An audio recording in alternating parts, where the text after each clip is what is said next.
अस्सलाम वालेकुम जी, मैं हूं सलमान यूसुफ। 2025 के रिलेटेड बात करेंगे रियल स्टेट के हवाले से।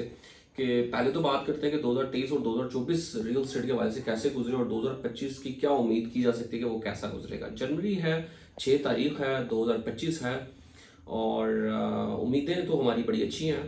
लेकिन अगर 2024 को देखा जाए और उसको एनालिसिस किया जाए तो पता चलता है कि रियल स्टेट तो बहुत बुरा गुजरा है 2024 के अंदर। बहुत सारे इन्वेस्टर्स, बहुत सारे क्लाइंट्स, बहुत सारे लोग जो हैं वो इसके अंदर डूबे हैं। करोड़ों रुपए का, लाखों रुपए का लॉस हुआ है। बहुत सारी सोसाइटीज काम करना बंद कर गई, इन्वेस्टर्स भाग गए, ऑफिसेस बहुत सारे क्लोज हुए। तो उसको देखते हुए तो बड़े परेशान कुन मामला था। लेकिन इसमें बहुत बड़ा रोल जो होता है वो गवर्नमेंट का भी होता है कि रियल स्टेट वाहिद एक ऐसा इदारा है जो पाकिस्तान की मौशियत जो होती है उसको चलाता है। तो कुछ प्लान्स होते हैं, जब कोई नया टीम आती है, नई हुकूमत आती है तो वो अपने प्लान्स कुछ इम्प्लीमेंट करती है, फिर उसके बाद उसके रिजल्ट लेती है। लेकिन जब हमारी जो नई टीम आई उसने कुछ प्लान्स बनाए। सबसे पहले तो उसने शरह सूद जो थी, इंटरेस्ट रेट जो था उसको बढ़ा के वो सीधा ले गई 22% पे, जिसकी वजह से पाकिस्तान के अंदर जितना भी लोगों ने पैसा आगे पीछे डाला हुआ था, चाहे वो रियल स्टेट में था या किसी भी फील्ड के अंदर था, वो सारा का सारा चला गया बैंक के अंदर। कुछ पैसा तो वैसे मलिक साहब भी बाहर ले गए हैं, उनके इन्वेस्टर जो दुबई में, मलिक रियाज साहब की बात कर रहा हूँ, तो आधा पैसा उधर चला गया। जो बाकी पैसा बचा था वो सारा का सारा हर जगह से निकाल के डाल दिया गया बैंक के अंदर। तो जिसकी वजह से सारी जितनी में हमारी इंडस्ट्री वगैरह थी वो सारी बंद हो गई। वो सिर्फ रियल स्टेट बंद नहीं हुई, उसके सराउंडिंग जितने भी चीज़ें और चलती थी, कंस्ट्रक्शन फील्ड चलती थी या कुछ भी चलता था, वो सारा का सारा स्टक हो गया। जिसकी वजह से मार्केट जो थी वो क्रैश कर गई। सबसे बड़ा फैक्ट जो मैंने जैसे बताया कि डीलर्स, इन्वेस्टर्स, क्लाइंट्स, सोसाइटीज़ के मालिकान तक भी बड़ा लॉस हुआ है। तो उसको देखने के बाद जब हम दोबारा देखते हैं कि सोसाइटी जब डाउन गई हैं या रियल स्टेट डाउन गई है, ये सिर्फ मैं उसकी बात करूं जो सोसाइटीज़ हैं, जो बाहर ओवरऑल हमारी लैंड है उसके ऊपर कोई फर्क नहीं पड़ा, वो तो और मजीद मजबूत हो गया। तो अब दोबारा जो है हमारी गवर्नमेंट जो वो प्लान ऐसे कर रही है कि 1 डिजिट के ऊपर लेके आ रही है शरह सूद को, जो कि अगर वो 1 डिजिट तो मतलब कम से कम वो 9 तक लेके जा सकते हैं, इससे नीचे नहीं लेके जाएंगे। लेकिन उसका मतलब फिर ये होता है कि काफ़ी हद तक पैसा बाहर आएगा।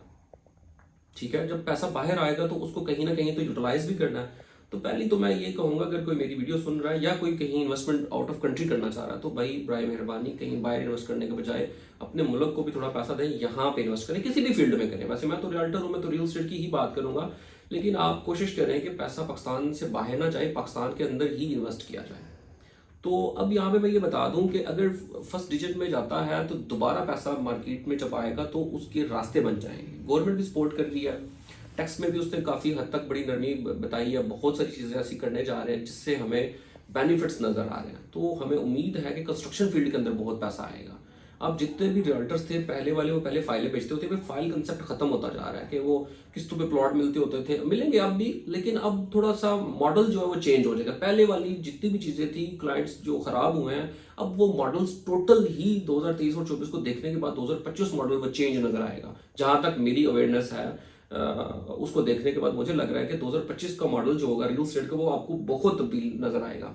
आपको बहुत सारे लोग कंस्ट्रक्शन फील्ड के अंदर नजर आएंगे। जब पैसा कंस्ट्रक्शन फील्ड के अंदर आता है तो बहुत सारे लोग उससे मुस्तफीद होते हैं और मुल्क जो है हमारा वो स्टेबिलिटी की तरफ जाता हुआ मुझे नजर आ रहा है। तो मेरी उम्मीद ये है कि रियल स्टेट 2025 जो है वो दोबारा मुल्क को स्टेबल करने में बड़ा अहम रोल अदा करेगी। कोई भी रियल स्टेट की कंपनी होती है किसी भी मुल्क की, तो वो बड़ी अच्छी तरीके से वो मैनेज करती है। तो यहाँ पे एक रिस्क लिया गया था जो कि बहुत बुरी तरह फ्लॉप हुआ है। गवर्नमेंट को बड़ा लॉसेस हुए हैं, ओवरऑल बहुत बड़ा नुकसान हुआ है पैसा बैंक के अंदर डालने की वजह से।